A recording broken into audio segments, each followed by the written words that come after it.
Escuché a mi hija bufar junto a mi cama. Esta hospitalización me está arruinando el mes entero. Soy Piedad, tengo 68 años y vivo en su casa. Ella ignora que mi silencio esconde un plan definitivo. El sonido rítmico del monitor cardíaco era lo único constante en la habitación 314. Era un pitido agudo, metálico, que parecía marcar no solo los latidos de mi corazón cansado, sino también los segundos de una revelación amarga. El aire de la clínica olía a desinfectante barato y a sopa hervida, una mezcla que se me pegaba en la garganta cada vez que intentaba tragar saliva. Llevaba 5 días ingresada por una neumonía que casi me arranca el último aliento. 5 días de fiebre, de sudores fríos, de agujas en mis venas y de una mascarilla de oxígeno que me apretaba el rostro como si quisiera asfixiarme en lugar de ayudarme a respirar. Pero nada de eso dolía tanto como la presencia de mi hija, Valeria, sentada en el sillón de vinilo verde junto a la ventana. No me estaba mirando. Su atención estaba clavada en la pantalla luminosa de su teléfono celular.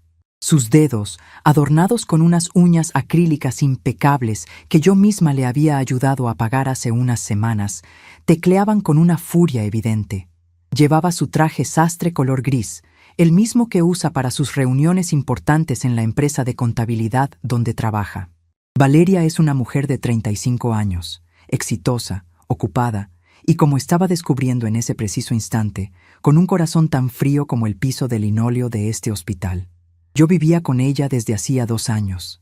Cuando mis manos empezaron a temblar y la vista se me cansó, tomé la difícil decisión de cerrar mi viejo taller de encuadernación. Fui encuadernadora toda mi vida. Trabajé con mis manos, reparando libros rotos, uniendo páginas sueltas con hilo grueso y pegamento industrial, devolviéndole la vida a historias que otros daban por perdidas. Así fue como crié a Valeria, sola, entre el polvo del papel y el olor a cuero viejo.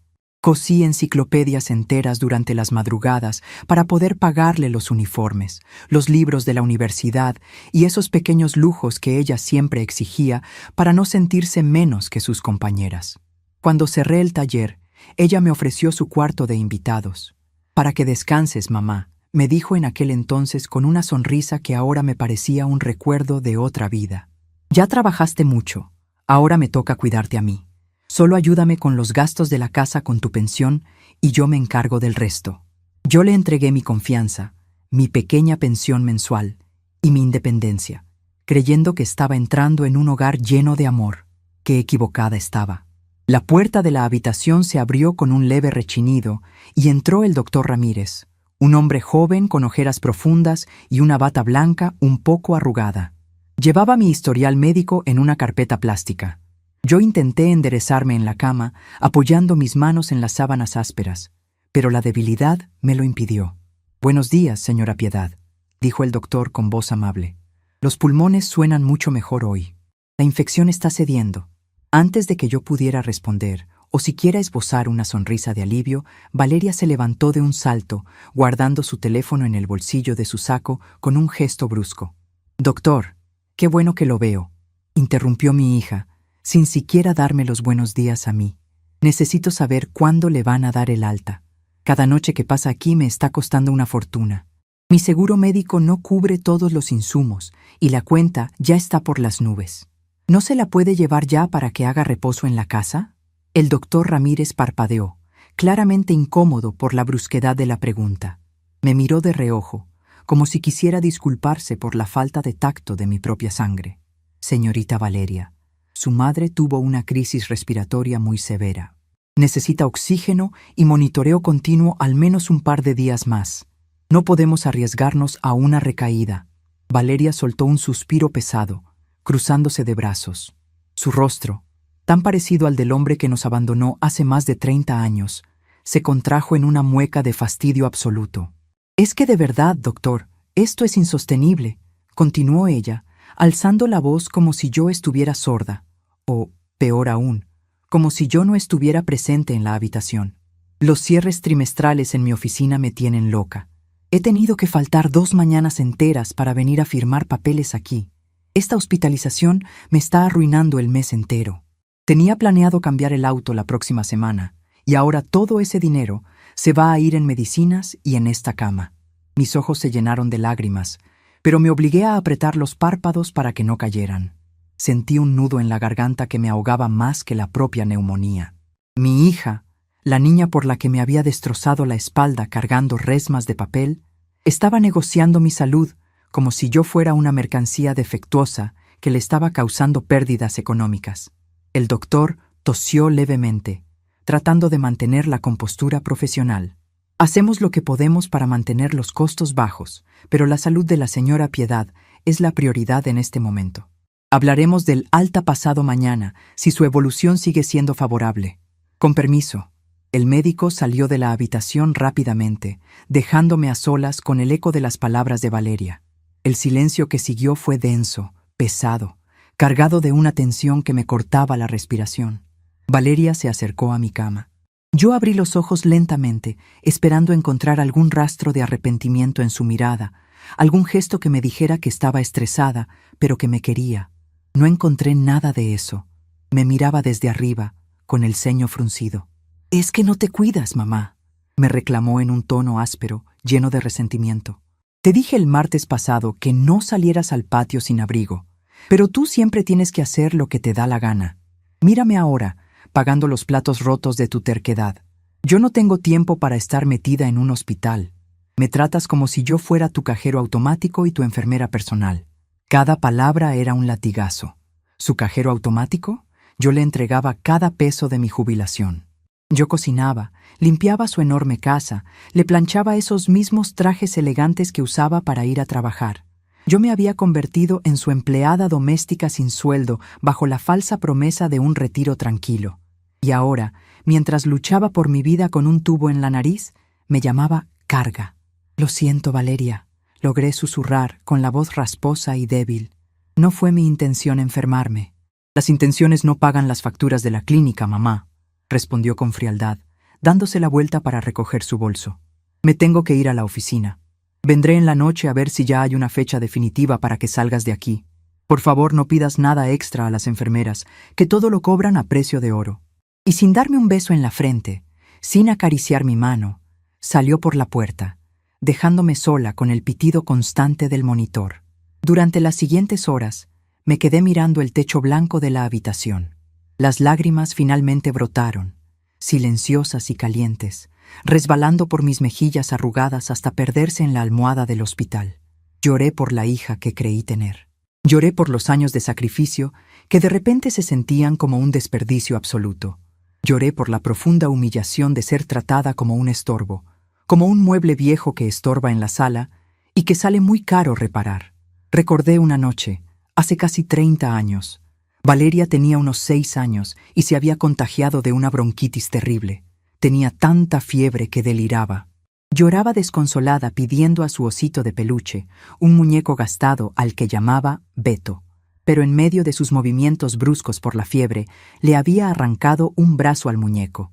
Yo no tenía dinero para comprarle uno nuevo. Esa noche me quedé sentada junto a su cama, velando su sueño. Con una mano le ponía paños de agua fría en la frente, y con la otra, usando mi aguja más gruesa y el hilo de encuadernar, cosí el brazo del oso. Lo rellené con pedazos de tela vieja y le bordé una sonrisa nueva. Cuando Valeria despertó, le entregué a Beto. Su sonrisa iluminó mi mundo. Esa semana no dormí. Trabajé de pie pegando lomos de libros para poder pagarle la consulta al pediatra privado, porque no quería llevarla al hospital público a que esperara horas. Yo le di mi vida entera. La cosí a ella cuando estaba rota, la sostuve cuando se caía. Y ahora ella quería deshacerse de mí porque le estaba arruinando el mes. El dolor en mi pecho era intenso, pero poco a poco, mientras la tarde caía y la luz del sol se filtraba débilmente por la persiana de la ventana, el llanto se fue secando. Una extraña claridad empezó a abrirse paso en mi mente. Era una sensación que no había experimentado en años. Era pura, fría y absolutamente lúcida. Me sequé las lágrimas con el dorso de la mano, sintiendo la textura de mi piel, marcada por las cicatrices de las herramientas de mi oficio. Mis manos, ellas nunca me habían fallado. Valeria pensaba que me tenía acorralada. Pensaba que yo era una anciana inútil y dependiente que no tenía a dónde ir. Ella creía que al entregarle mi pensión mensual, yo me había quedado sin un solo centavo a mi nombre. Ese era su gran error. Valeria siempre fue muy inteligente para los números de su empresa, pero muy descuidada para prestar atención a los detalles de la vida de su propia madre. Cuando vendí mi taller de encuadernación hace 2 años, no solo vendí las máquinas viejas y las herramientas, vendí el local comercial. Era un espacio pequeño en una calle que, con los años, se había vuelto muy comercial y codiciada. El comprador me pagó una suma considerable de dinero, una suma que, en mi mentalidad de mujer precavida, decidí no mencionar a nadie, ni siquiera a mi hija. Pensé, este será mi seguro de vida, mi fondo para emergencias graves. Fui al Banco Central de la ciudad, muy lejos de nuestro barrio, y deposité todo ese dinero en una cuenta de inversión a plazo fijo. El ejecutivo del banco, un muchacho muy amable, me explicó que los intereses me darían un buen respaldo.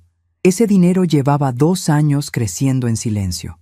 Yo tenía más que suficiente para comprarme un departamento pequeño, cómodo, en un lugar tranquilo, y para pagar mis propios gastos médicos sin tener que rendirle cuentas a nadie. Yo no era una carga. Yo era una mujer con recursos, con opciones y, sobre todo, con dignidad. La imagen de Valeria quejándose por el dinero del seguro médico se repitió en mi mente, pero esta vez no me causó dolor. Me causó una profunda indignación. Me había rebajado a pedirle disculpas por estar enferma. Había permitido que me tratara como a una mendiga en su casa de lujo, cuando yo misma había pagado gran parte de la educación que le permitió comprar esa casa. Miré mis manos callosas. Recordé mi vieja herramienta favorita del taller, una plegadera de hueso que usaba para alisar el papel y hacer dobleces perfectos. La plegadera no cortaba, pero marcaba el camino exacto por donde el papel debía doblarse para siempre. Eso era lo que yo necesitaba hacer ahora, un doblez perfecto, definitivo, que separara mi vida de la de ella. No le iba a reclamar, no iba a gritarle ni a exigirle el respeto que claramente no sentía por mí. Los reclamos son para las personas que todavía tienen la esperanza de arreglar las cosas. Yo ya no quería arreglar a Valeria. Ella era un libro mal impreso, con las páginas equivocadas, y yo ya estaba muy vieja y cansada para intentar reescribirla. Mi plan empezó a tomar forma con la precisión de un artesano. Faltaban 2 días para que me dieran el alta, 2 días en los que jugaría mi papel a la perfección. Sería la madre callada, sumisa y culpable que ella esperaba ver. La dejaría quejarse de las facturas, la dejaría mirar su reloj con impaciencia, la dejaría creer que tenía todo el poder sobre mi destino. Pero en cuanto el doctor Ramírez firmara ese papel de salida, todo iba a cambiar. Sabía exactamente lo que iba a hacer al llegar a la casa. Valeria trabajaba hasta tarde los viernes. Eso me daría una ventana de al menos 5 horas a solas en la casa. Tiempo suficiente para empacar mis ropas, mis pocos libros, mi plegadera de hueso que guardaba de recuerdo y salir de allí sin mirar atrás. Llamaría a un taxi de confianza. Me iría a un hotel bonito y limpio por un par de noches mientras buscaba un lugar permanente. Retiraría mi dinero del banco. Empezaría de nuevo. Y entonces pensé en el mensaje final, en la forma de hacerle entender el peso de lo que había perdido. No le dejaría una carta llena de insultos. Eso no era propio de mí. Recordé a Beto, el viejo oso de peluche. Valeria lo guardaba en una caja de cartón en el fondo del closet de mi habitación. La misma habitación que me había prestado. El oso seguía teniendo el brazo cosido con mi hilo de encuadernar grueso y negro. Un recordatorio físico de las noches en vela, del amor incondicional, del trabajo duro que construyó la base sobre la que ella ahora se pavoneaba con sus trajes grises y sus uñas perfectas. Se lo dejaría sobre mi cama vacía, la cama por la que tanto se había quejado de pagar, la cama que ya no sería una carga para su preciado presupuesto mensual. Le dejaría el oso y una sola línea escrita en un papel. Una frase corta, simple, pero tan afilada que cortaría más profundo que cualquier grito. Respiré hondo. El aire frío del oxígeno ya no me molestaba. De hecho, me llenaba los pulmones de una energía nueva, vibrante. El pitido del monitor cardíaco parecía haber cambiado de ritmo, volviéndose más firme, más fuerte. Mi respiración se estabilizó bajo la mascarilla de plástico, pero no fue por el efecto de las medicinas o los antibióticos, sino por la absoluta certeza de que, Al cruzar las puertas de esta clínica, ella dejaría de ser mi dueña para siempre. El amanecer en el hospital llegó con el ruido metálico de los carritos de medicamentos rodando por el pasillo. Abrí los ojos lentamente, sintiendo por primera vez en días que el aire entraba a mis pulmones sin quemarme el pecho. La enfermera de turno, una muchacha morena y de manos suaves que me dijo llamarse Rocío, entró a la habitación para tomarme la presión.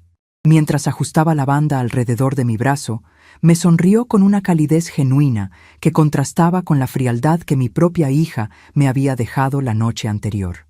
«Va mejorando muy bien, señora Piedad», dijo Rocío, anotando los números en mi expediente. «El doctor Ramírez dice que si sigue así, mañana a primera hora le firmamos la salida». Asentí con la cabeza y le di las gracias en un susurro. Cuando me quedé sola, me quité la mascarilla de oxígeno por unos minutos. Respiré el aire con olor a desinfectante y sentí una claridad mental que me asombró. Ya no había rastro de la anciana asustada que creía depender de la caridad de su hija. Ahora, cada minuto que pasaba en esa cama de sábanas ásperas era parte de un cálculo, de una evaluación precisa de mi situación real.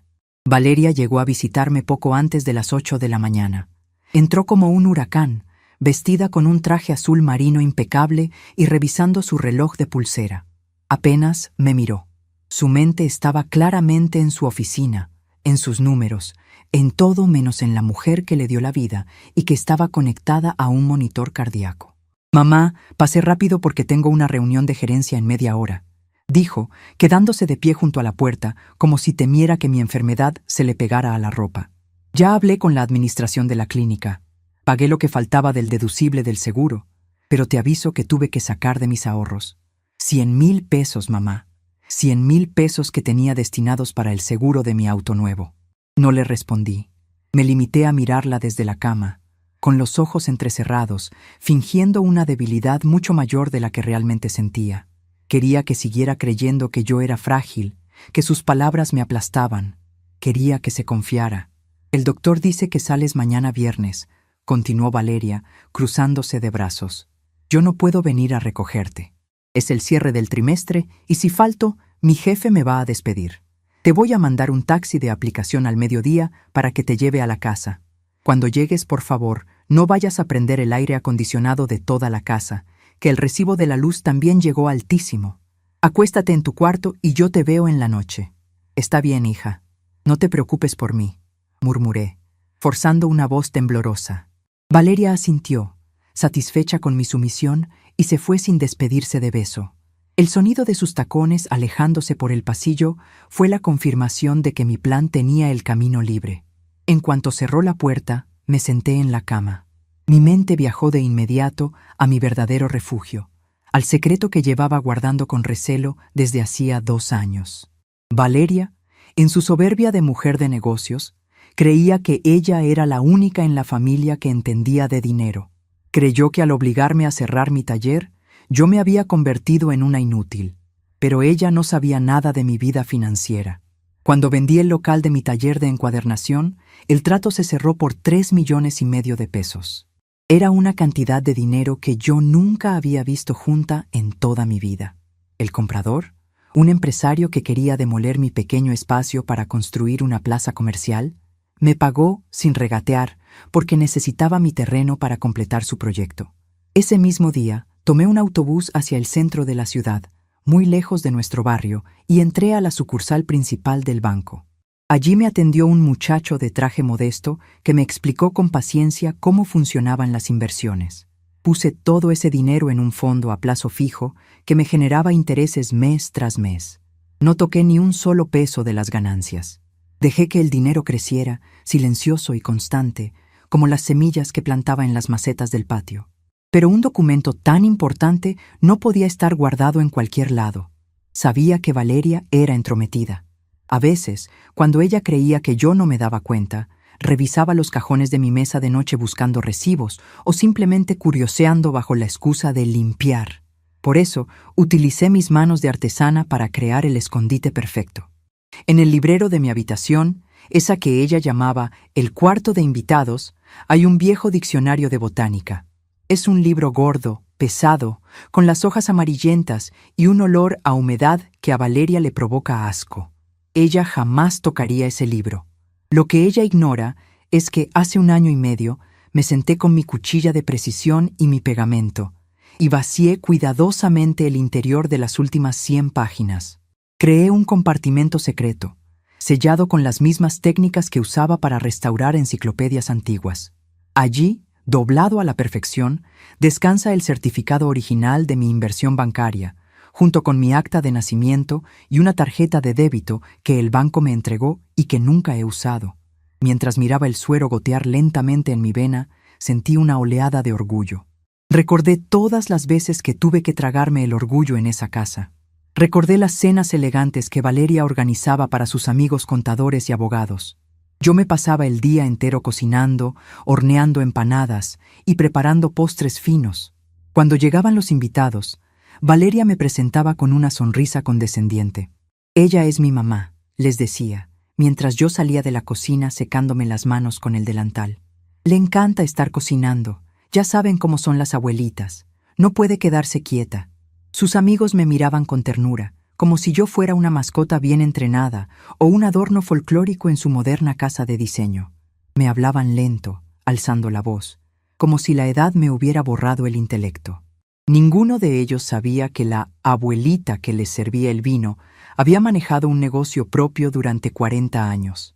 Ninguno sabía que yo sola negociaba precios del cartón, del cuero y de los pegamentos industriales con proveedores que intentaban estafarme y a los que yo ponía en su lugar con 2 palabras.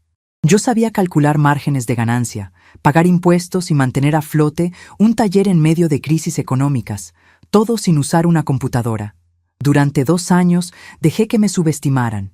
Pensé que el precio de tener una familia, de estar cerca de mi única hija en mi vejez, era hacerme pequeña para que ella pudiera sentirse grande. Me equivoqué. Me encogí tanto que casi desaparezco, y Valeria no solo no lo valoró, sino que me pisoteó en el momento en que me volví un gasto imprevisto. El contraste entre lo que mi hija veía y lo que yo realmente era me hizo sonreír. Me miré en el reflejo de la bandeja de aluminio donde me traían la comida. Vi a una mujer de 68 años, con el cabello completamente blanco, ojeras profundas y la piel pálida por la enfermedad. Vi los tubos, la bata azul descolorida del hospital. A los ojos de Valeria, yo era un mueble viejo y averiado, un pasivo financiero que le arruinaba el mes y le impedía comprarse su carro nuevo. Pero dentro de este cuerpo cansado, mi espíritu estaba más afilado que nunca. Yo no era una carga. Era una mujer independiente, dueña de mi propio destino, con más dinero en el banco del que Valeria ganaba en varios años de trabajo. Podía pagarme la mejor clínica privada de la ciudad si quisiera, sin pedirle un solo centavo prestado. La tarde avanzó lenta, marcada por los cambios de turno de las enfermeras y el ruido de la televisión en la sala de espera del pasillo. Con cada hora que pasaba, mi mente trabajaba más rápido, elaborando el plan con la misma precisión con la que cosía los lomos de los libros. El viernes sería el día. Al mediodía, el taxi de aplicación que Valeria iba a pedir me dejaría en la puerta de su casa en el barrio exclusivo. Sabía que ella no llegaría hasta pasadas las 7 de la noche, pues los viernes de cierre trimestral solía quedarse tomando algo con sus jefes para celebrar. Tenía por lo menos 6 horas para ejecutar mis movimientos. Primero, entraría a mi cuarto y sacaría el diccionario de botánica. Recuperaría mis documentos y mi tarjeta bancaria. Luego, buscaría mi maleta pequeña, la misma con la que llegué hace 2 años. No me llevaría mucho. No quería nada de la ropa cara que ella me había comprado en sus arranques de culpa navideña. Esas blusas de seda y esos suéteres de marca se quedarían colgados en el closet. Solo empacaría mis vestidos de algodón, mis zapatos cómodos, mis fotografías viejas y, por supuesto, mi plegadera de hueso. Después, llamaría a don Arturo. Él era un taxista de la vieja guardia, un hombre honrado que conocí en mis años del taller y que todavía conservaba su número. Don Arturo me llevaría a un hotel tranquilo en el centro, cerca del banco, donde podría descansar el fin de semana. El lunes a primera hora me presentaría en la sucursal, retiraría una parte de mi dinero y empezaría a buscar un departamento para alquilar. Un lugar pequeño, con ventanas grandes donde entrara el sol, donde pudiera tener mis macetas y donde el único ruido fuera el de la radio tocando mis boleros favoritos. Pero antes de cruzar la puerta de esa casa de lujo por última vez, tenía que dejarle claro a Valeria que mi partida no era una huida cobarde, sino una lección monumental. Ahí es donde entraba Beto, el viejo oso de peluche con el brazo remendado. Lo buscaría en la caja de cartón que estaba en la parte alta del closet. Ese oso era el símbolo de todo lo que yo había sacrificado por ella. Era la prueba física de mis noches en vela, de mis manos pinchadas por las agujas gruesas, de mi amor absoluto y desinteresado. Valeria lo había guardado y olvidado, igual que me había guardado y olvidado a mí en ese cuarto de invitados. Ya tenía las palabras exactas que escribiría en la nota. No necesitaba un discurso largo. Las personas como mi hija, que solo entienden de números y transacciones, se pierden en los discursos largos. Necesitaba una frase corta, un golpe directo al centro de esa arrogancia que la cegaba. Te crié con esto, 4 palabras. Las escribiría con mi mejor caligrafía, esa letra cursiva y elegante que aprendía a hacer cuando rotulaba las portadas de los libros de actas. Dejaría la nota apoyada sobre el pecho del oso remendado, justo en el centro de la cama vacía, la cama por la que tanto había renegado. Me imaginé el momento, Valeria llegando a casa, cansada pero satisfecha con su trabajo, quejándose del tráfico. Entraría a la casa gritando mi nombre, esperando encontrarme en la cocina calentándole la cena o en el sillón tejiendo, lista para recibir sus órdenes y sus reproches. Abriría la puerta de mi cuarto para reclamarme por qué no había encendido las luces, y entonces lo vería. El vacío, el silencio. La cena del hospital llegó pasadas las 6 de la tarde. Era un caldo de pollo sin sabor y una gelatina roja. Por primera vez en 5 días me comí todo. Sentí cómo el calor del alimento bajaba por mi garganta, dándome fuerzas. Cada cucharada era combustible para lo que estaba por venir. Rocío, la enfermera, entró a recoger mi bandeja y me miró con sorpresa. «Qué bueno, señora Piedad. Se comió todo. Se ve usted con mucho mejor semblante esta noche. Hasta le brillan los ojos». «Me siento mucho mejor, muchacha», le respondí con una sonrisa que me salió del alma. «Creo que ya estoy lista para irme a casa y empezar a hacer las cosas a mi manera». La noche cayó sobre la ciudad y las luces del estacionamiento del hospital iluminaron la persiana de mi ventana. El monitor cardíaco seguía pitando, pero ahora el sonido me parecía una marcha triunfal. Cerré los ojos, acomodé mi cabeza en la almohada del hospital y me dejé llevar por el sueño más tranquilo que había tenido en años, sabiendo que el reloj de la soberbia de mi hija acababa de empezar su cuenta regresiva. Mañana, las puertas de esta clínica se abrirían para dejar salir a una mujer que Valeria ya no iba a reconocer. El viernes amaneció con un cielo despejado que se colaba por las rendijas de la persiana en la habitación 314. Me levanté despacio, sintiendo todavía la debilidad en las piernas, pero con una energía en el pecho que me empujaba hacia adelante. Rocío, la enfermera, me ayudó a quitarme la bata desteñida del hospital y me entregó mi ropa. Un vestido de algodón color beige y un suéter ligero. Mientras me abotonaba el cuello frente al pequeño espejo del baño, ensayé mi mejor expresión de anciana cansada. Hoy, más que nunca, necesitaba que mi rostro no revelara el fuego que me quemaba por dentro. El doctor Ramírez pasó a firmar mi alta cerca de las 11 de la mañana. Me dio una lista de medicamentos, me recomendó reposo absoluto y me dedicó una sonrisa compasiva. Yo le agradecí con la cabeza gacha, interpretando a la perfección el papel de la mujer frágil que todos esperaban que fuera. Apenas el médico salió por la puerta, el teléfono celular que tenía sobre la mesa de noche empezó a vibrar. Era Valeria. Dejé que sonara 3 veces antes de contestar, respirando hondo para mantener la voz temblorosa. «Mamá, apenas tengo 2 minutos», dijo mi hija, sin saludar, con el ruido de teclados y voces de oficina de fondo. «El taxi de la aplicación ya está en la puerta de la clínica. Es un carro blanco. El chofer ya tiene la ruta y el viaje está pagado con mi tarjeta. Así que por favor no le vayas a dar propina, que no estamos para regalar el dinero». «Entiendo, hija. Ya voy bajando», respondí, arrastrando un poco las palabras. «Cuando llegues a la casa, te vas directo a la cama». No prendas la televisión de la sala porque consume mucha energía y no prendas el aire acondicionado. Abre la ventana si tienes calor. Y por favor, fíjate que la puerta principal quede bien cerrada con doble llave. Los viernes esta ciudad se pone imposible y yo voy a llegar tardísimo. Los jefes pidieron revisión de las cuentas del trimestre.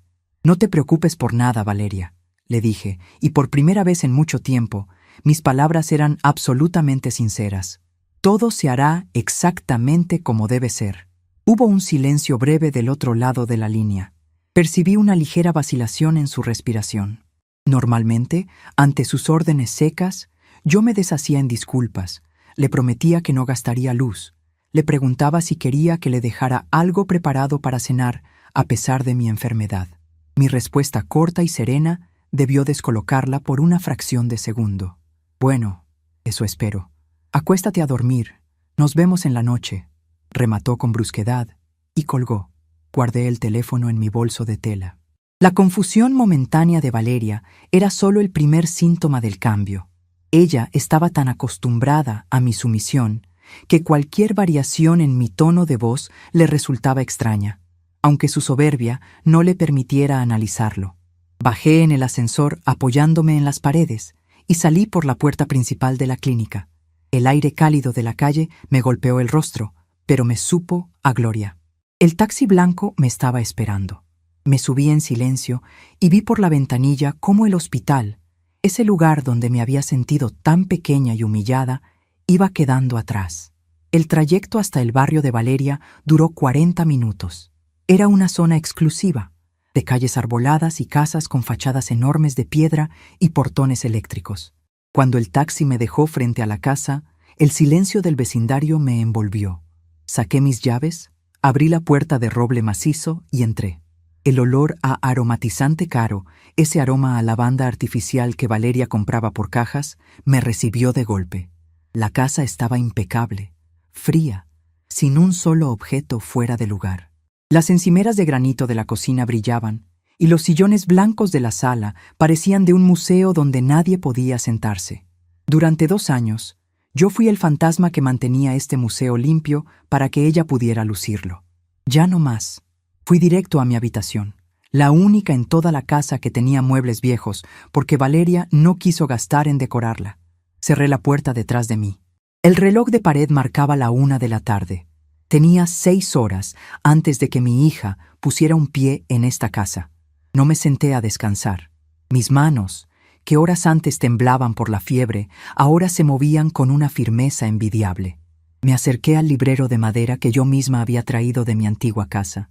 En el estante inferior, apretado entre unas novelas viejas y un manual de costura, estaba el diccionario de botánica. Era un tomo grueso, de tapas verdes y letras doradas desgastadas. Lo saqué con cuidado y lo puse sobre la cama. Pasé mis dedos por el lomo. Nadie conocía los secretos de un libro mejor que una encuadernadora. Lo abrí hacia el final, donde las páginas parecían normales, a simple vista. Pero yo sabía dónde presionar. Con la uña de mi dedo índice, levanté la fina capa de papel de guarda que yo misma había adherido con pegamento de archivo. Allí estaba el compartimento secreto, un cuadrado perfecto cortado a pulso a través de 100 páginas, con los bordes endurecidos para que no se desmoronaran. Dentro del hueco descansaba mi tesoro. Saqué el sobre plástico y lo abrí sobre la colcha. Desdoblé el certificado de inversión original de mi banco. 3,5 millones de pesos, más los intereses acumulados de 24 meses. Pasé la yema de los dedos por los números impresos. Valeria lloraba por 100,000 pesos del seguro médico, quejándose de que le arruinaba el mes y le quitaba su auto nuevo. Si ella supiera que la madre a la que trataba como una carga inútil podía comprarle su coche al contado 3 veces seguidas sin despeinarse, se le caería la cara de vergüenza. Saqué también mi acta de nacimiento, mi credencial de identidad y la tarjeta de débito dorada que el banco me había entregado. Guardé todo cuidadosamente en el compartimento interior de mi bolso personal, asegurándolo con el cierre. Ese era mi escudo y mi espada. Luego abrí el closet. Valeria me había regalado varias prendas en estos 2 años. Blusas de seda que me picaban, pantalones de telas rígidas que me apretaban la cintura, abrigos elegantes que solo usaba cuando ella me obligaba a salir con sus amigos para fingir que éramos la familia perfecta. No toqué nada de eso. Saqué mi pequeña maleta de lona café, la misma con la que llegué, y empecé a empacar lo mío. Metí mis 3 vestidos de algodón, cómodos y frescos, mis zapatos de piso, 2 suéteres tejidos a mano que yo misma hice, mi estuche con artículos de aseo personal, y del fondo del cajón saqué mi herramienta más preciada, mi plegadera de hueso. La sostuve un momento, sintiendo su superficie lisa y pulida, por años de alisar dobleces de papel. Era una extensión de mi propia mano. La guardé en la maleta, con el mismo respeto con el que un cirujano guarda su bisturí. Cerré la cremallera de la maleta. Era poco peso, una vida entera resumida en 20 kilos de equipaje. Pero por primera vez, no sentía que me faltara nada. Faltaba la pieza final de mi plan. Me paré de puntillas y alcancé la repisa más alta del closet. Allí, cubierta de polvo, estaba una caja de cartón con la palabra «Recuerdos», escrita con marcador negro por la mano apresurada de Valeria. Bajé la caja y la abrí. Había cuadernos viejos de la universidad, algunas fotografías enmarcadas que ya no combinaban con su decoración minimalista, y debajo de todo, aplastado y olvidado, estaba Beto. Lo saqué sacudiéndole el polvo. El osito de peluche estaba descolorido. Su pelaje, que alguna vez fue marrón, ahora era de un tono grisáceo y opaco. Faltaba uno de sus ojos de botón de plástico, pero lo que me hizo un nudo en la garganta fue ver su brazo izquierdo. La costura negra, gruesa y firme, seguía intacta. Pasé el pulgar por el hilo de encuadernar con el que le había salvado el brazo aquella madrugada de fiebre, hace casi 30 años. Recordé el dolor en mi espalda de trabajar de pie al día siguiente, el ardor en mis ojos, el sacrificio que hice con gusto porque se trataba de mi niña. Esa niña que ahora me regateaba las medicinas. El timbre de mi teléfono celular rompió el silencio de la habitación, sobresaltándome. Miré la pantalla. Era Valeria de nuevo. Eran las 4 de la tarde. Dejé a Beto sobre la cama y contesté. «Mamá, ¿ya estás en la casa?», preguntó. Su voz sonaba tensa, molesta. «Sí, Valeria. Llegué hace un par de horas». «Qué bueno. Oye, me acabo de acordar. En el congelador hay unas pechugas de pollo. Sé que te dije que descansaras, pero de verdad necesito que las saques a descongelar y las dejes adobadas. Invité a 2 colegas de la oficina a tomar algo a la casa hoy en la noche para celebrar el cierre del trimestre y no tengo nada para ofrecerles.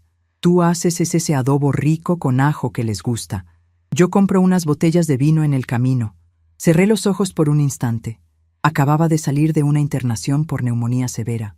Apenas podía mantenerme en pie sin marearme, y su única preocupación era que yo marinara pollo para sus invitados, como si yo fuera parte del servicio de banquetería de su casa. La indignación que sentí ya no era dolorosa, era fría, afilada y liberadora. «No te preocupes por la cena de hoy, Valeria», le contesté, manteniendo un tono de voz inusualmente calmado, casi dulce. «Ya está todo resuelto». Hubo una pausa larga en la línea. Pude escuchar cómo Valeria dejaba de teclear en su computadora. «¿Resuelto cómo? ¿Pediste comida a domicilio?» «Mamá, te he dicho 1000 veces que no uses el teléfono de la casa para pedir cosas. Los repartidores luego no encuentran la dirección y el guardia de la caseta hace un escándalo. Además, ¿con qué dinero vas a pagar? No pedí nada, hija. Te digo que no te preocupes. Vas a tener exactamente lo que te mereces esta noche. Concéntrate en tu trabajo». «Hablas muy raro, mamá. ¿Te dieron algún sedante fuerte en el hospital? Mira, no tengo tiempo para adivinanzas. Solo asegúrate de que cuando llegue no haya un desorden en la cocina. Esta hospitalización tuya ya me arruinó bastante el mes, como para que ahora me arruines la noche del viernes. Acuéstate y no estorbes cuando lleguemos. Vas a tener todo el espacio del mundo. Te lo prometo. Adiós, Valeria». Corté la llamada antes de que ella pudiera responder. Apagué mi teléfono celular y le saqué el chip. Lo dejé sobre la mesa de noche. Ya no lo iba a necesitar. Me compraría uno nuevo el lunes, con un número que ella jamás conocería. La confusión en su voz me confirmó que no tenía ni la menor idea de lo que estaba a punto de pasar. Ella pensaba que mi tranquilidad era producto de los medicamentos. Su arrogancia era una venda tan gruesa en sus ojos que no le permitía ver que la mujer mansa y asustada había muerto en esa cama de hospital. Me acerqué al pequeño escritorio de madera que estaba en una esquina. Saqué una hoja de papel grueso, de buen gramaje, de un bloque que conservaba de mis días de artesana. Tomé mi pluma fuente de tinta negra.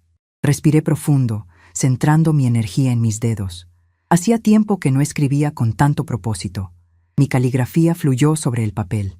Era una letra cursiva, impecable, con trazos fuertes y elegantes. Las mismas letras con las que solía grabar en oro los títulos de las enciclopedias clásicas. Escribí solo 4 palabras. 4 palabras que contenían 35 años de sudor, lágrimas, amor incondicional y, finalmente, desengaño. Te crié con esto. Esperé unos segundos a que la tinta secara perfectamente.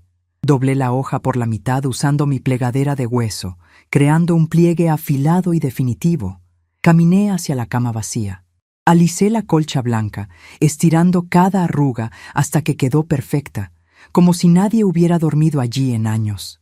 Tomé al oso Beto y lo senté justo en el centro, apoyado contra las almohadas. Sus bracitos, uno original y el otro remendado con mi hilo grueso, descansaban sobre sus piernas de felpa gastada. Tomé la nota doblada y la coloqué con cuidado entre las patas del oso. La imagen era devastadora.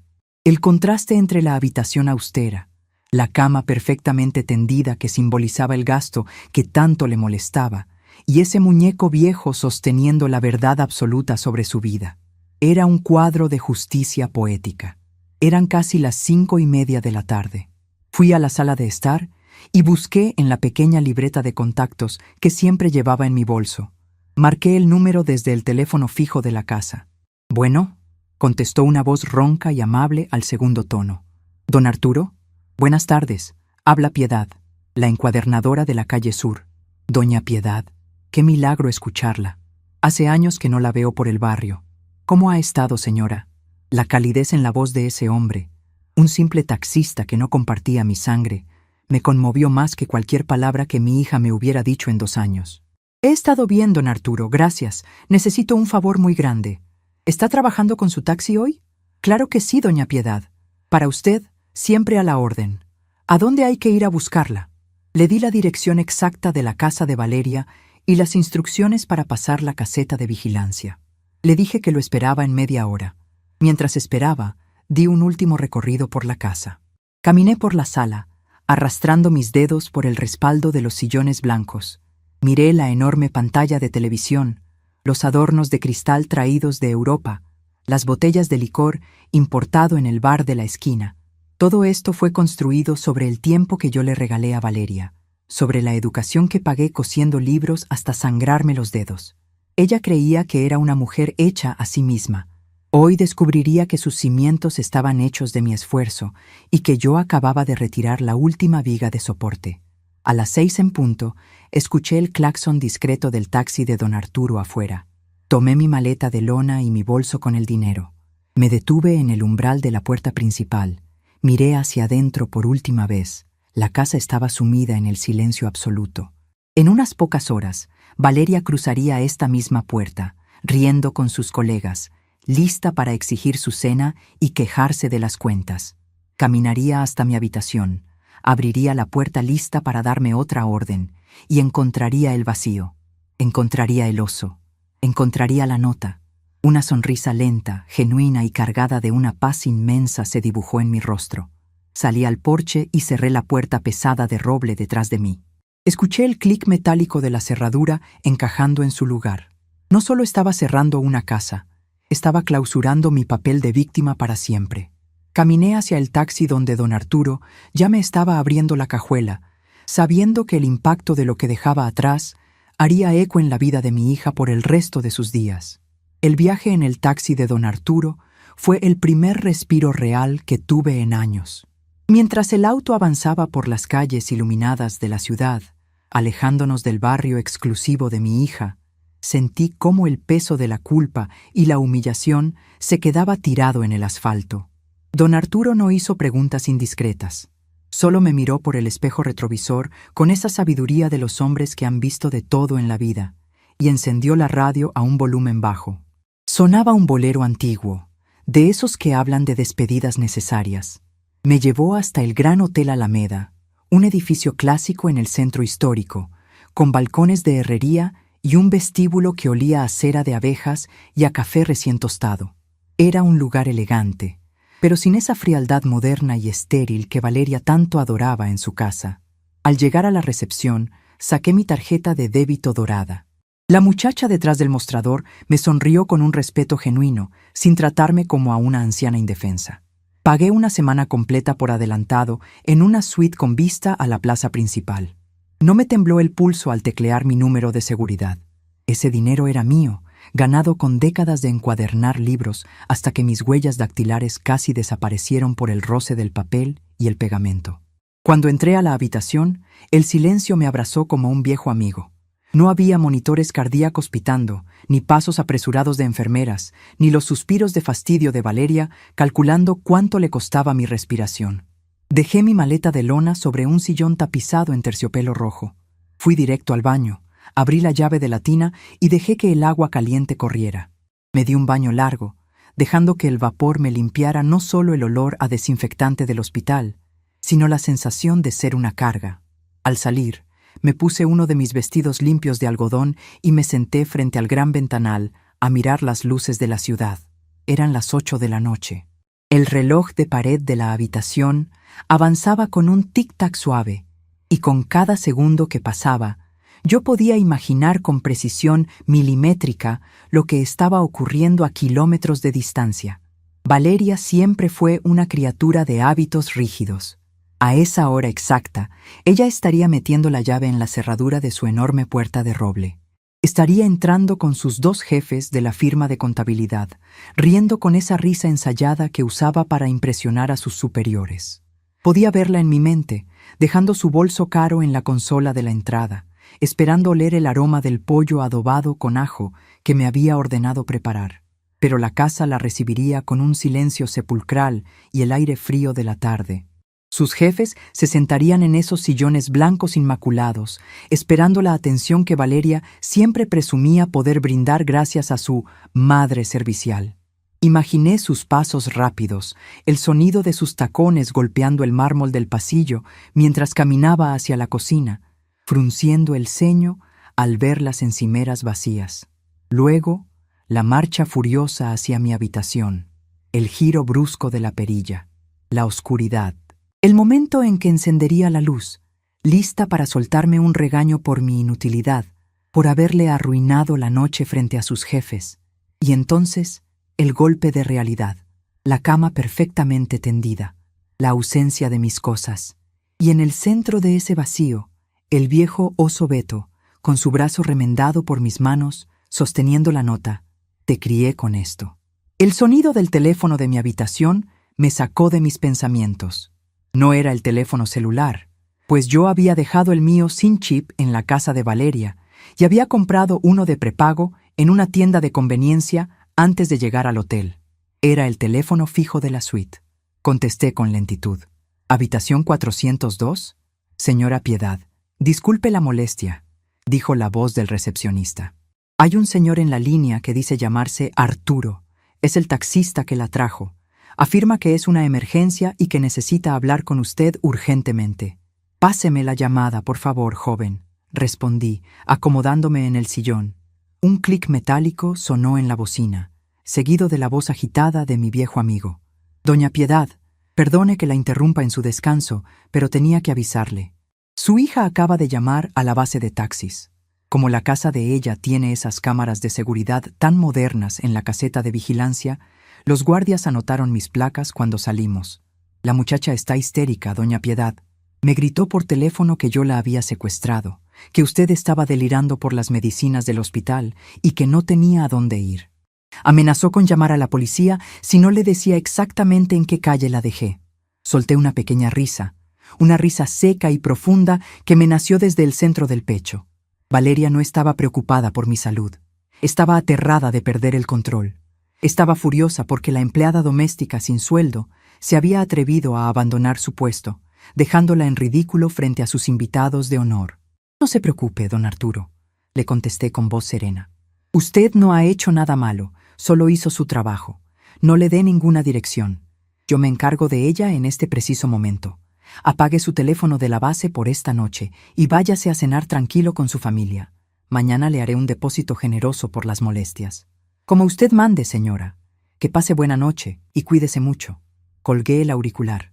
El momento había llegado antes de lo que esperaba, pero yo estaba lista. Era hora de encuadernar este último capítulo, de ponerle las tapas duras y cerrarlo para siempre. Caminé hacia la mesita de noche, donde tenía el número de la casa de Valeria anotado en mi vieja libreta. Marqué los números en el teléfono del hotel despacio, disfrutando la anticipación. El teléfono sonó una sola vez antes de que lo contestaran con desesperación. «Bueno, ¿quién habla?» El grito de Valeria me lastimó un poco el oído. Se escuchaba el ruido de fondo, voces masculinas murmurando, probablemente sus jefes intentando entender el caos. «Baja la voz, Valeria. Los gritos son para las personas que no tienen argumentos», dije, usando el mismo tono firme que usaba cuando ella era niña y hacía un berrinche por un juguete que no podíamos pagar. Hubo un silencio ahogado al otro lado de la línea. Pude escuchar cómo su respiración se entrecortaba. «Mamá, ¿dónde diablos estás?», exclamó, bajando un poco el volumen, seguramente caminando hacia el pasillo para alejarse de sus invitados. «Me tienes como loca. La casa está vacía, no hay nada de cenar. Mis jefes están en la sala mirándome como si yo fuera una incompetente. ¿Te volviste loca con la fiebre? Dime dónde estás para mandar a alguien a recogerte ahora mismo». «No estoy perdida, hija. Y la fiebre se me quitó hace 2 días. Estoy exactamente donde quiero estar». «¿De qué hablas?» «Mamá, por favor, deja de hacer el ridículo. Acabas de salir de una neumonía. No tienes un peso en la bolsa. Tu pensión ya me la transferiste a principios de mes. ¿Te vas a morir de hambre o te va a dar un paro cardíaco en la calle? ¿Qué significa esa nota estúpida en la cama? ¿Y por qué sacaste esa basura de oso del closet?» La arrogancia en su voz, incluso en medio de su crisis, era asombrosa. Seguía creyendo que ella tenía el poder, que yo era solo una anciana senil haciendo un berrinche temporal. Tomé aire, sintiendo cómo mis pulmones, libres de la infección y libres de su toxicidad, se expandían con fuerza. Esa basura de oso, como tú le llamas, es el recordatorio de que yo te di todo cuando tú no tenías nada. Le cosí ese brazo la misma noche que tú casi convulsionas por la fiebre, cuando tenías 6 años. Y al día siguiente me fui a trabajar con la espalda destrozada para pagarte un médico privado. Te crié con sacrificio, Valeria. Te crié con mis manos. Pero parece que tú solo respetas a las personas que tienen dinero, así que vamos a hablar de dinero. ¿De qué dinero hablas, mamá? No tienes nada, yo te mantengo, yo pagué tu hospital. 100,000 pesos saqué de mis ahorros por tu culpa. Me arruinaste el mes», escupió ella, y pude notar que estaba al borde de las lágrimas, pero lágrimas de coraje, no de tristeza. «Camina hacia el librero de mi cuarto, Valeria», le ordené, con una voz tan fría y cortante como mi cuchilla de precisión. «¿Qué? No tengo tiempo para tus juegos. Camina hacia el librero ahora mismo», repetí, y mi tono fue tan inusualmente autoritario que escuché el sonido de sus tacones moviéndose de mala gana hacia la habitación. «Busca el diccionario de botánica. El libro gordo de tapas verdes que tanto te asqueaba porque olía a viejo». La escuché maldecir por lo bajo, seguida del sonido de libros moviéndose. «Ya lo tengo. Pesa 1 tonelada. ¿Y ahora qué? Ábrelo por las últimas páginas. Pasa el dedo por el borde del papel, cerca de la contratapa. Levanta la hoja de guarda». El sonido del papel crujiendo viajó a través de la línea telefónica. Luego, un silencio absoluto. Un silencio tan pesado que casi podía tocarlo. Valeria acababa de encontrar el hueco perfecto que yo había tallado, el compartimento secreto donde había guardado mi independencia. Está hueco», murmuró ella, y la furia en su voz fue reemplazada por una confusión total. «Es una caja fuerte de papel. ¿Qué había aquí adentro, mamá?» «Ahí adentro, Valeria, estaba el certificado original de inversión de mi banco. Y mi tarjeta de débito. Cuando vendí mi taller de encuadernación hace 2 años, no lo malbaraté como tú creíste. Lo vendí por 3,5 millones de pesos. Un dinero que metí a plazo fijo y que no ha dejado de generar intereses cada mes. Escuché un jadeo al otro lado de la línea. El teléfono resbaló un poco en su mano, produciendo un ruido sordo contra el auricular. ¿3 millones y medio? Tartamudeó. Su voz de ejecutiva implacable se había desmoronado por completo. Ese era el idioma que Valeria entendía. No el amor, no el sacrificio, no el oso remendado. Los números, los ceros a la derecha. Así es. Podía haber pagado la cuenta de esa clínica 100 veces seguidas sin siquiera pestañear. Podría comprarte ese coche nuevo que tanto lloraste que ibas a perder y pagarlo al contado mañana mismo. Pero durante 2 años dejé que me trataras como a una arrimada. Te entregué mi pensión mensual, que era poco, pero era mi esfuerzo, y a cambio, tú me convertiste en tu sirvienta. Limpié tu casa, cociné para tus amigos, soporté que me trataras como a una ignorante frente a tus colegas. Te dejé creer que eras mi salvadora, porque pensé que así me ganarías un poco de cariño en mi vejez. Mamá, yo no sabía. La voz de Valeria temblaba ahora. El pánico real se estaba instalando en ella. No el pánico de perder a su madre, sino el pánico de haberse equivocado tan monumentalmente en sus cálculos financieros. Tú no querías saber. Preferiste verme como un mueble descompuesto que te costaba caro. Cuando estaba en esa cama de hospital, conectada al oxígeno, me dijiste que yo te trataba como a mi cajero automático. Me reprochaste cada centavo. Me hiciste pedirte perdón por estar enferma. Mamá, por favor, escúchame. Estaba muy estresada. El cierre del trimestre en la firma me tiene los nervios destrozados. Dije cosas que no sentía. Regresa a la casa, por favor. No puedes andar sola por ahí con tanto dinero. Hay mucha gente mala. Yo te cuido, como habíamos acordado. Hablemos de esto. Te preparo un té. Los invitados ya se van a ir. La hipocresía de sus palabras me revolvió el estómago por un instante, pero luego me produjo una inmensa lástima. Mi hija estaba intentando negociar conmigo como si yo fuera un cliente importante al que estaba a punto de perder. La codicia le había nublado tanto el juicio que creía que podía borrar su crueldad ofreciéndome una taza de té. No hay nada que hablar, Valeria. La gente mala no está en la calle. La gente mala estaba durmiendo en la habitación principal de la casa que yo ayudé a construir con mi esfuerzo. No me llames más. No busques a don Arturo. Mañana mismo me comunicaré con un abogado para asegurarme de que mi testamento esté en orden.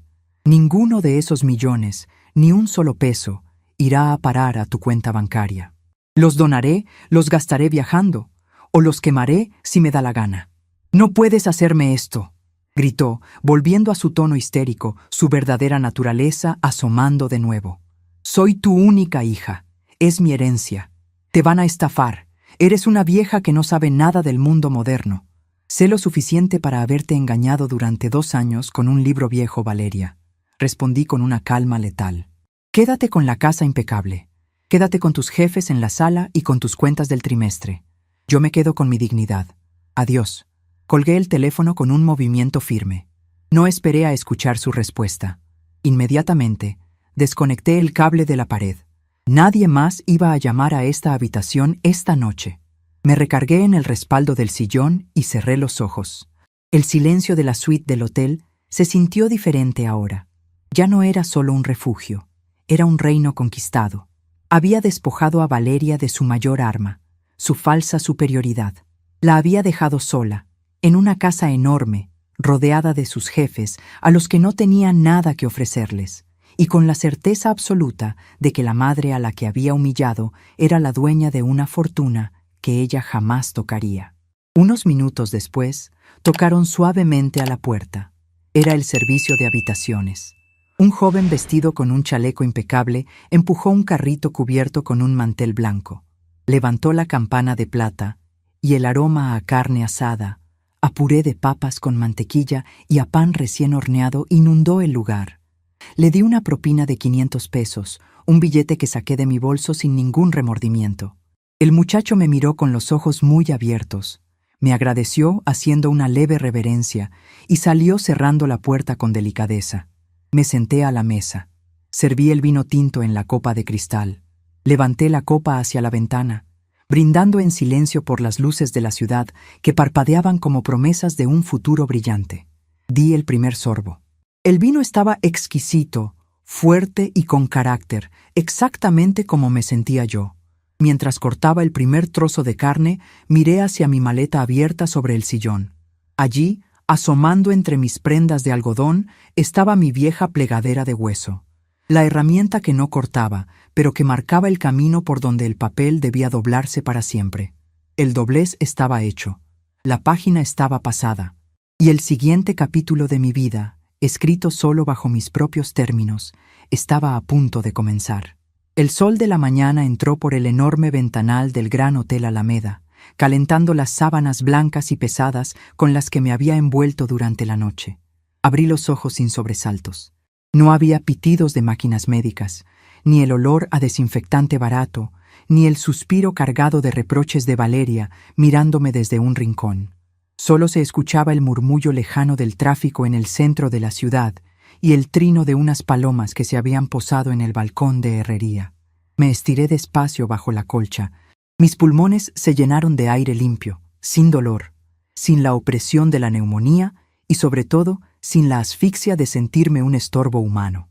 Pasé ese primer fin de semana en un estado de gracia que no conocía desde mis años de juventud. Pedí el desayuno a la habitación. Un plato de papaya fresca, huevos revueltos, pan dulce recién horneado y un café de olla con canela que me supo a gloria pura. Cada bocado era una celebración de mi independencia. Caminé por la habitación en bata, mirando la ciudad desde las alturas, sintiendo cómo la salud regresaba a mi cuerpo con una fuerza imparable. El lunes a primera hora, me puse mi vestido de algodón mejor conservado, me cepillé el cabello blanco recogiéndolo en un moño prolijo y salí a la calle. La ciudad vibraba, llena de gente apresurada, de vendedores ambulantes, de ruido y de vida. Fui directo a la sucursal principal del banco. El aire acondicionado del lugar me recibió con su frescura habitual. Me senté frente al escritorio de un ejecutivo y con mi tarjeta dorada y mis documentos sobre la mesa, reestructuré toda mi vida financiera. Cambié las claves de acceso. Blindé mis cuentas para que nadie pudiera solicitar información bajo ninguna excusa médica o familiar. Y retiré una suma considerable en un cheque de caja. Esa misma tarde, visité el despacho del licenciado Montes, un notario público de rostro amable y traje impecable que me recomendó el gerente del banco. El despacho olía a caoba pulida y a papel antiguo, un aroma que me hizo sentir inmediatamente en casa. «Señora Piedad, es un placer atenderla», me dijo el notario, revisando los documentos que le entregué. «Entiendo que desea redactar un nuevo testamento y un documento de voluntades anticipadas». «Así es, licenciado», respondí, sentándome derecha en la silla de cuero. «Quiero dejar estipulado, de manera irrevocable, que mi hija Valeria no tiene ningún poder de decisión sobre mi salud en caso de que yo vuelva a enfermar. Tampoco quiero que sea la beneficiaria de mis cuentas bancarias ni de mis bienes futuros. Si algo me pasa, mi dinero pasará a un fideicomiso para fundaciones de asistencia social. Hasta el último centavo». El abogado asintió, tomando notas con su pluma. No me juzgó. Por su mirada, supe que estaba acostumbrado a ver las miserias que el dinero y la codicia provocan en las familias. Firmé los papeles con mi caligrafía cursiva, sintiendo como cada trazo de tinta negra cortaba los últimos hilos invisibles que me ataban a la tiranía de mi hija. El miércoles por la tarde, invité a don Arturo a tomar un café en una fonda tradicional cerca de la plaza principal. El viejo taxista llegó con su gorra en la mano, mirándome con una mezcla de respeto y curiosidad. Pidió un café negro y unas galletas de animalitos. «Doña Piedad, qué gusto verla tan recuperada. Parece usted otra mujer. Hasta se ve más alta», me dijo con una sonrisa franca. Me quité un peso muy grande de encima, don Arturo. La humillación encoge a las personas, y yo ya me había encogido demasiado. Le respondí, sacando de mi bolso un sobre manila. «Esto es para usted, por el viaje del viernes, por su discreción y por el mal rato que le hizo pasar mi hija por teléfono». Don Arturo abrió el sobre un poco, vio los billetes y sus ojos se abrieron de par en par. Eran 20,000 pesos. Trató de devolvérmelo, negando con la cabeza. «Señora, esto es una barbaridad. Yo no puedo aceptar tanto dinero por un viaje de taxi. Es demasiado». «Acéptelo, don Arturo. Cómprele algo bonito a su esposa y arregle esa falla del motor de la que me habló en el camino. Es un regalo de una amiga que valora la lealtad. El hombre guardó el sobre en su chaqueta, visiblemente conmovido. Se limpió la comisura de los labios con una servilleta de papel y se inclinó hacia adelante sobre la mesa de madera. Tengo que contarle algo, doña Piedad. El sábado por la mañana fui a la base de taxis y hablé con el guardia de la caseta del barrio de su hija. Resulta que el viernes en la noche el escándalo en esa casa se escuchó hasta la calle. El guardia me dijo que los dos señores elegantes que llegaron con su hija salieron a las prisas, muy incómodos, porque la muchacha no dejaba de gritar por teléfono y de llorar sentada en el piso de la sala. Dice que la casa se veía vacía y que ella no paraba de decir: «Lo perdí todo, lo perdí todo». Escuché las palabras del taxista y tomé un sorbo de mi té de manzanilla. No sentí alegría por el dolor de Valeria, pero tampoco sentí lástima. Sentí la tranquilidad matemática de una ecuación que finalmente se ha resuelto. Valeria, en su soberbia de contadora experta, había hecho un pésimo cálculo. Pensó que su capital más valioso era su empleo y su casa de lujo, sin darse cuenta de que el verdadero soporte de su vida era la madre invisible que le resolvía el día a día. Al humillarme por 100,000 pesos de gastos médicos, había perdido no solo una fortuna millonaria, sino a la única persona en el mundo que la amaba de forma incondicional. Ahora tendría que enfrentarse sola a sus deudas, a su casa fría y a la vergüenza frente a sus jefes. Esa misma semana encontré mi nuevo hogar. No quise un barrio exclusivo ni silencioso. Alquilé un departamento amplio y luminoso en un tercer piso, justo frente a un mercado de flores y frutas, en un barrio popular y seguro. El lugar tenía ventanales enormes por donde el sol entraba a raudales desde las primeras horas de la mañana. Desde mi balcón podía escuchar a los marchantes pregonando mangos, claveles y pan caliente. Era un ruido hermoso, lleno de vitalidad. Compré muebles sencillos de madera de pino, llené la sala con macetas de helechos y bugambilias, y coloqué una pequeña radio en la cocina que tocaba mis boleros favoritos todo el día. En la habitación principal, puse una cama cómoda con sábanas suaves y, sobre la mesa de noche, dejé descansando mi vieja plegadera de hueso. Pero una mujer que ha trabajado con sus manos durante 40 años no puede quedarse sentada mirando por la ventana, por más bonita que sea la vista. El dinero en el banco me daba seguridad, pero no me daba un propósito. Una mañana de martes, mientras caminaba por las calles aledañas a mi nuevo barrio, pasé frente a un centro comunitario. Era un edificio de paredes pintadas de colores vivos, pero con la pintura un poco descascarada. En la entrada, un letrero de cartón anunciaba talleres de costura y cocina para madres solteras y mujeres de la tercera edad. Entré empujando la puerta de cristal. Me recibió la directora, una mujer joven y agotada llamada Silvia, que estaba lidiando con pilas de papeles desorganizados sobre su escritorio. Le expliqué quién era yo y le hice una propuesta que la dejó sin aliento. Le ofrecí financiar por completo la creación de un taller de encuadernación artesanal y restauración de libros dentro del centro comunitario. Yo compraría las prensas de madera, las guillotinas, los cartones, los cueros y los pegamentos. Y yo misma daría las clases, totalmente gratis.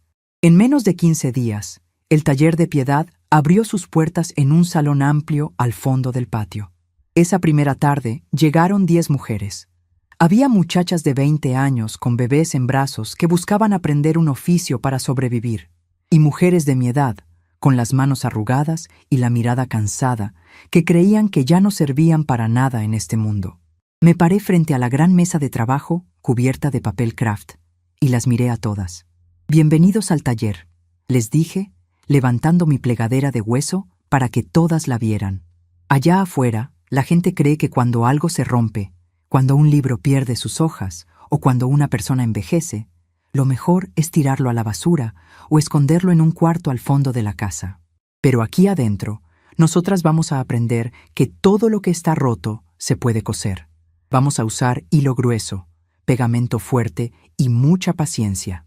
Vamos a devolverle la dignidad a las historias. Una de las alumnas, una muchacha morena y tímida llamada Lucero, se acercó con un libro de cuentos infantiles que traía la cubierta desprendida. Me dijo que era el libro favorito de su hijo, pero que no tenía dinero para comprarle uno nuevo. La senté a mi lado. Le enseñé a limpiar el lomo viejo con una brocha suave. Le mostré cómo medir el cartón, cómo aplicar el pegamento industrial con movimientos firmes y parejos y cómo alisar el papel nuevo con la plegadera de hueso para que no quedara ni una sola burbuja de aire. Cuando terminamos, el libro lucía impecable, fuerte, listo para durar 100 años más. Lucero abrazó el libro contra su pecho y se le llenaron los ojos de lágrimas al darme las gracias. En ese abrazo sentí una sanación profunda. Comprendí que el amor y el sacrificio que yo había invertido en Valeria no habían sido un desperdicio. Simplemente habían sido depositados en la cuenta equivocada. El problema no era mi capacidad de dar, sino la incapacidad de mi hija para recibir con gratitud. Ahora, rodeada de estas mujeres que absorbían cada una de mis palabras como esponjas, mi conocimiento se multiplicaba. Yo ya no era la sirvienta invisible de una ejecutiva arrogante. Yo era la maestra Piedad.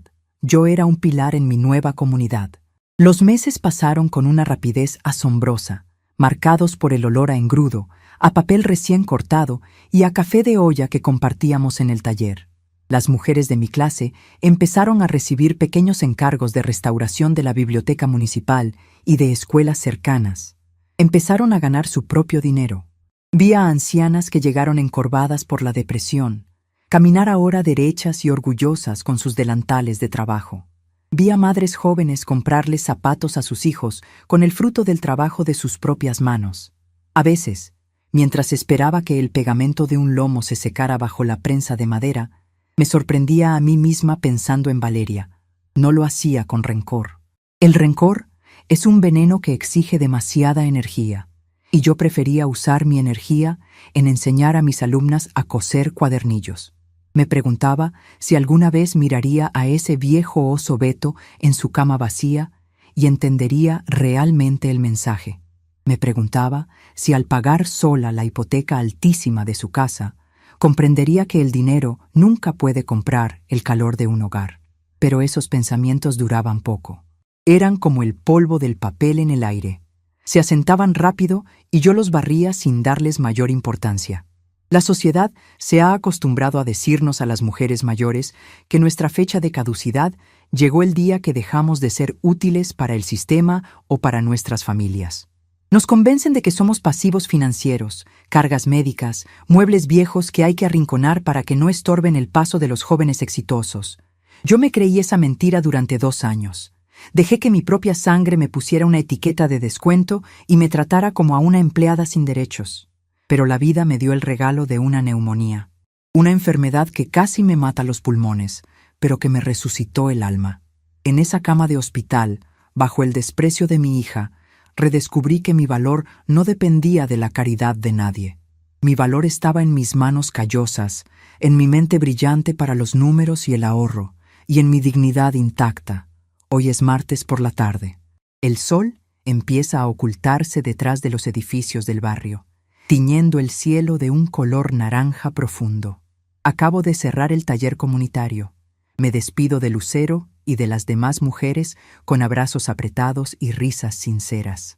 Camino las pocas calles que me separan de mi departamento, saludando al panadero y a la señora de las flores.